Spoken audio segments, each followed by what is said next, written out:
Así que vamos a escuchar una progresión sencilla. Vamos a hacerlo en do mayor y vamos a tocar los acordes de do mayor, que sería el primer grado, por ejemplo. El primer grado representa do mi sol. Luego vamos al cuarto grado, que representa fa la do. Luego vamos al quinto, que representa sol si re. Y volvemos al primer grado, que es do mi sol.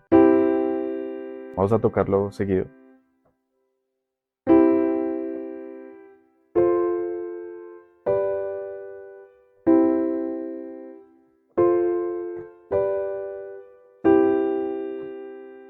Escuchemos como el quinto grado genera la necesidad de devolvernos al primero.